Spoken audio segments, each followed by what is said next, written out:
graduated from McGill University in May 2016 with a Bachelor of Arts in Geography and minors in Anthropology and GIS. I'm currently working with Statistics Canada on a crowdsourcing project where we're engaging local citizens in Ottawa and Gatineau to contribute to OpenStreetMap on building data particularly. So the presentation is just going to be about my life since graduating. It pretty much started about a year ago actually, so here we go. This is actually a photo of me at the Humanitarian OpenStreetMap Summit in Brussels in September.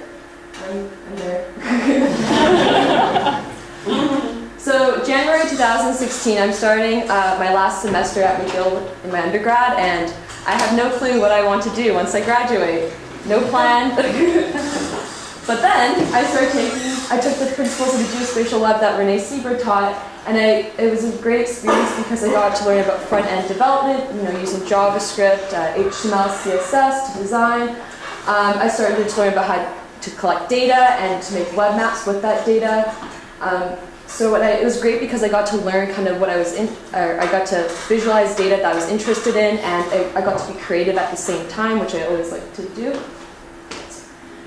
I guess I should go back. Then by about the end of the semester, what should I do next? I knew what I didn't want to do, which was go back home to Vancouver, where I'm from. And I knew I wanted to develop my coding skills more because I found a topic that I was interested in. So I approached Renee Sieber and asked if she had any opportunities through Geothink, and she did, and was working with Rachel Bloom on an Open Data Standards project. So Rachel collected a bunch of data. I won't go into the details, but there's a bunch of data that needed to be visualized in a way for municipal open data publishers to assess the data, particularly on open data standards and metrics rating those standards. So it was a great opportunity for me to develop my coding skills again, particularly front-end development and using Bootstrap and designing. And so that took me up into about August, and it was a great experience for me. But then I graduated instead in the summer. Now what do I do? I was a little lost. I applied for a scholarship to the State of the Map in Brussels, and around August I got an email saying I didn't get the job, or the scholarship, so I was a little bummed about that. But turns out I actually got the scholarship. They emailed me a week later saying I got it. So hey, I ended up getting to go to Brussels, and it was my first time kind of going off on my own and getting to go to a conference where I didn't know anyone. So it was a little nerve-wracking, but I went there, and it was a great opportunity for me because I ended up meeting someone from Statistics Canada there, which resulted in me getting a job there. So it was a great experience because I got to meet people who are interested in what I'm interested in, various different components of OpenStreetMap. So for those who don't know what State of the Map is, it is a conference for OpenStreetMap. But anyways, I came back and I still was like, what do I do? So I was on Twitter a lot, following feeds around the field I'm interested in. I was following academics who are that share my interests. And I also blogged. I kind of was reading on the topics I was interested in and blogged a little bit, so get myself more familiar. And I also started kind of reaching out to different contacts. I was developing my coding skills while I was doing this, and it paid off because I ended up getting to do work on 2 different contracts. One was with Open North, connecting with Jean Noué, as well as with Publish What You Pay Canada. So I got to take a bunch of data, kind of organize it, and I got to visualize it. So I got to learn a lot of more skills in terms of design, in terms of how to use Mapbox to visualize that data, and use D3 as well. So that was a great learning experience for myself. And I also started to expand my work with Geothink on the Open Data Standards project with the Center for Government Excellence, and start developing my own a standalone site for the Open Data Standards directory. It was great because I started actually learning about back-end support, so developing a Postgres SQL database, how to develop an APIs to access that data and visualize it into a site. And then now I'm currently working with Statistics Canada on the crowdsourcing project. It's been a great opportunity. I get to handle OpenStreetMap data, I get to analyze that data, and then I get to visualize that data. So it's been a great learning experience with me, and I've got to work with the local OpenStreetMap community. So our focus right now is on Ottawa and Gatineau, but we're actually looking into expanding and mapping in rural areas. So like we're maybe working with Red Cross, who may do mapping out in northern communities in Canada. So if you're interested to know more about any of my projects, feel free to approach me at the end of the presentation.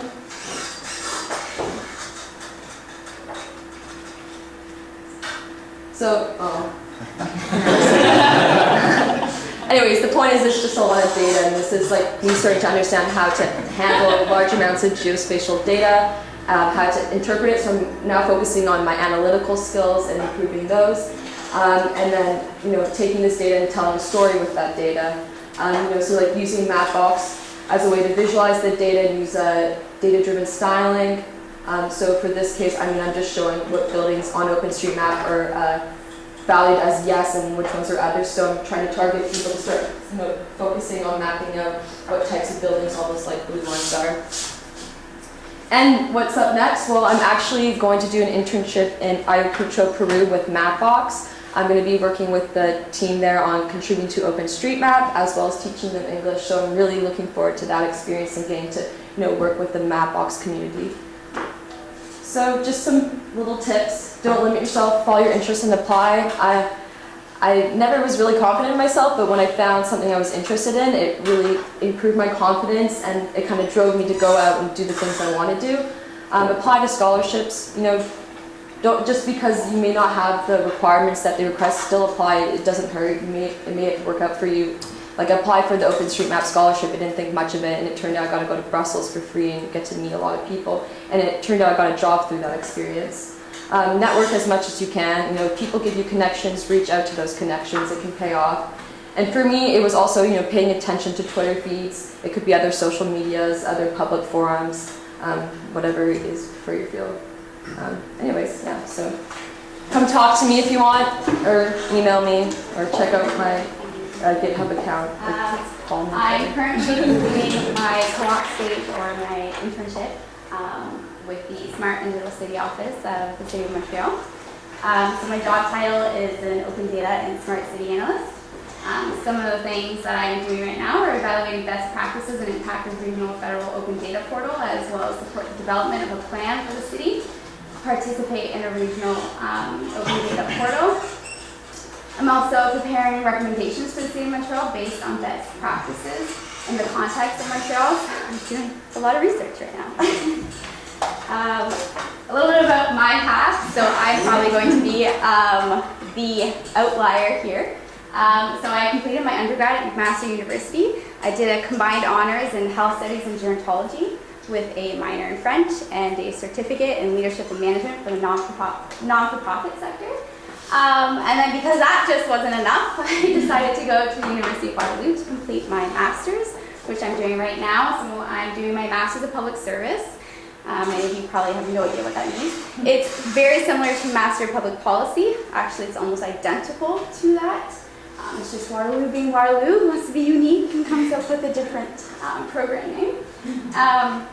Anyway, so Master of Public Service kind of equips students with the skills, the knowledge, and the experience of working for the public service. So any level of government, whether it is municipalities to federal. A lot of us in the program are policy nerds. We want to be policy analysts. We want to evaluate policy, we want to develop policies for our government. And a lot of us are research analysts as well. So you guys are probably thinking, what is she doing here in Montreal? Well, open data and the government, they do have a significant relationship there. To be honest, I had no idea what open data was 2 months ago. When I got the interview for my co-op, so as part of the program that I'm in right now, we have to complete an 8-month co-op. I was lucky enough to land my first 4 months here in Montreal, and then now I'm doing the job search again for a placement from September to December. So most of us don't use open data in Master Public Service, other than my program director, Dr. Sen. So he kind of sat me down, told me what open data was all about, prepared me for this interview, and here I am. So some of the required skills for this job, this internship, well, French fluency. I'm not sure if you guys have met Stéphane Guidouin. But the entire environment that I work at with the City of Montreal is all French. I'm lucky enough that my mom is from Montreal, so I did all my elementary school and my high school in French, and then I was hit in English when I went to McMaster. And then, so excellent writing and personal skills, ability to research and analyze information to compare and evaluate options for policy development, experience in preparing research summaries, reports, and briefings, open data knowledge. That's where I was laughing at there, the open data knowledge. But everything else, asked me to write you a cost-benefit analysis, an economic paper, a briefing note, you got me there, but open data knowledge, I'm learning. And other assets that could benefit you would be project management and leadership.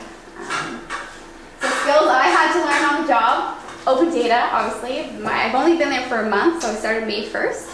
I had to read up a lot on open data. I've learned quite a bit, and I'm still learning. I'm working with the open data team. Power BI, never used that in my undergrad or master's. Wish I had though, would have made my stats papers beautiful. But so with Power BI, I was able to take the large 311 data set that the City of Montreal has and kind of create these pie charts, these graphs to show what were the biggest complaints or concerns in every arrondissement here in Montreal before we release the data. So if we found something alarming, like say Ville-Marie, most of the complaints were, this is just an example, this wasn't it, say were cleanliness, then we would bring this to the attention of Ville-Marie, and before we release the data, we don't want anybody to be surprised when we do release the data, which 311 data will be released very soon. GIS, I've been asked multiple times if I know anything about GIS, and I don't. I wish I did, but I don't. So if anybody wants to teach me that, that'd be great. I do hope I can learn it. It is, as I've been doing a lot of job searching, part of the co-op process, I've noticed that GIS is a skill that pops up almost in every single job application. So my recommendation to you is learn it now, because it is a very, very valuable skill. So this is directly off of Waterloo's website, kind of just promoting the co-op process. I love it. I think it will benefit me in the future, and it is right now. So these are kind of the benefits to it. So you get to apply your knowledge gained in the classroom, develop a professional resume with a solid work history, earn money to help pay tuition, that's great, improve organization and time management skills, network with employers, and you can also arrange your own job with the University of Waterloo. As for the weaknesses or such with co-op, I don't have any right now. I think my experience has been very great. The only downside to applying to co-op is that you're going up against many students, especially in my program. We're all going for the same jobs, so you're going up against your friends, but you just have to remain positive and be you when you go to the interview. My advice to you would be seek information early regarding your internship or co-op process at your school. I know McMaster had a internship program, but I was unaware of that until my very last semester. I spent a lot of time on your resume and cover letter. That's prime, and network, which I think Julia had already mentioned. And you can contact me. So that's my email and my LinkedIn. I just got Twitter, so probably don't add me there. But yeah, I'm easy to find on Facebook and stuff too. So yes, that's my experience.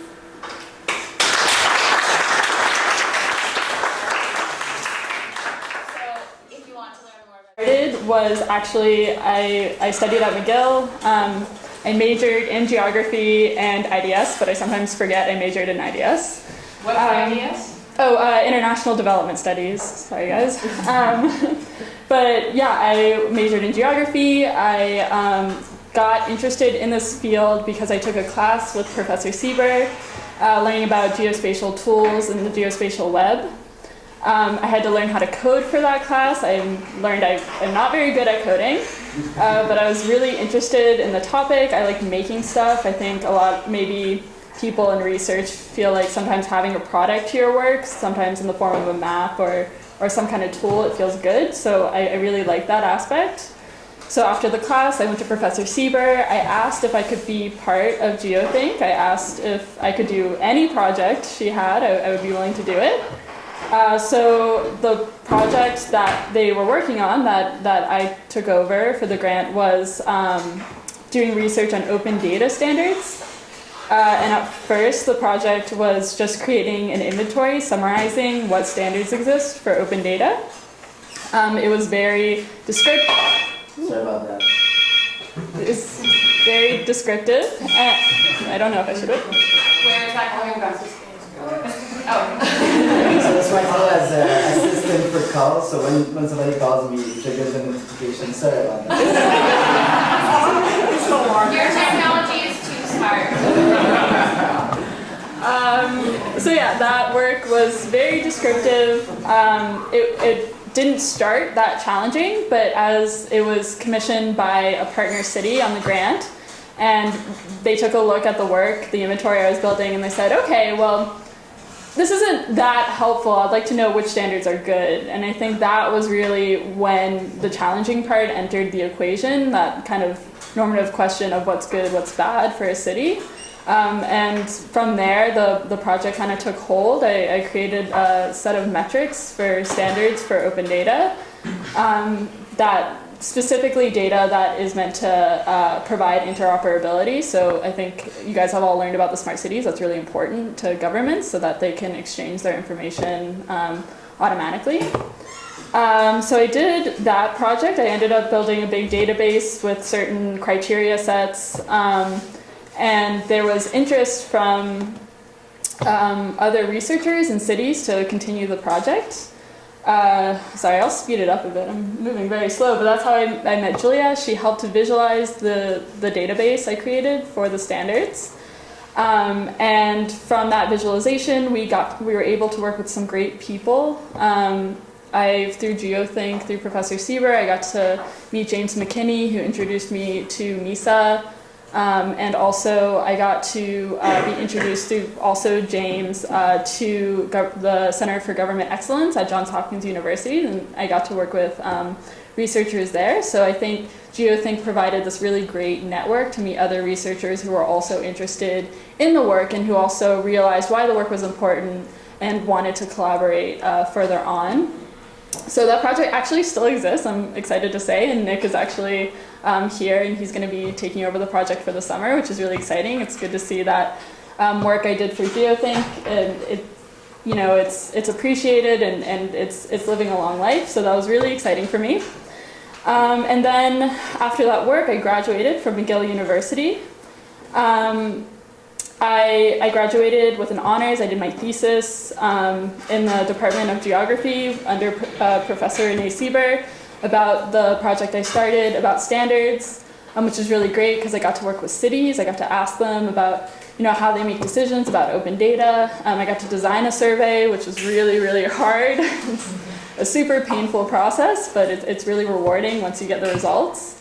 And I just learned through my thesis, I don't know if for Julia, it would have been this, you can speak to that, but I don't know if you're on the developer side, I don't know if doing a thesis was really the best option, but for me it was super great because I knew I wanted to do research and I really wanted to learn best practices that had to do with research, and Professor Sieber really taught me a lot. I do my literature reviews in table format now, which I learned from you. So I think that, if you want to do research, and you're at McGill, really consider the honors program. I learned so much. You get to work closely with a prof. And that was just a great experience. And then from that, I graduated. And actually through Julia and through the network of Geothink, I learned about a project at Open North, the Open Smart Cities project that I'm currently a manager of. I learned about it.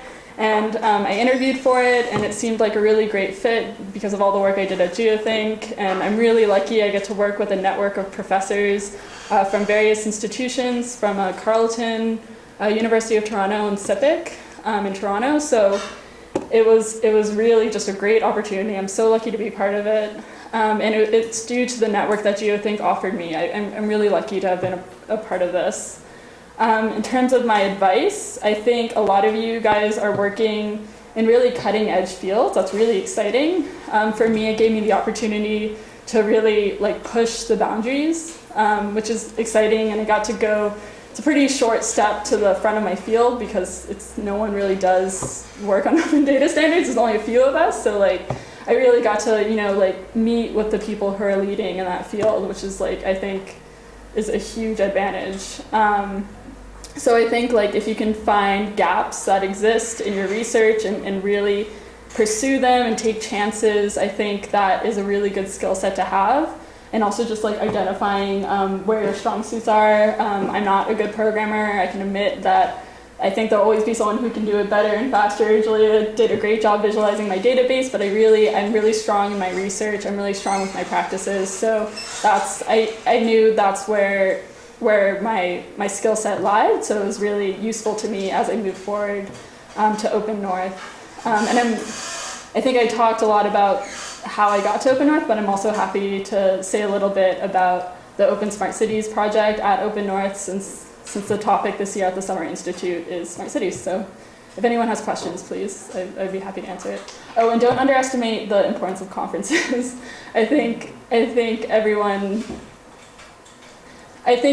I remember having to read this paper about the carbon footprint that people have when they go to conferences, and I agree with that, but I think if you're young in your field, conferences can't be underestimated. And I think it matters more for young women or more minorities to actually be a part of those conferences and speak. So don't underestimate it. Okay, that's all I have.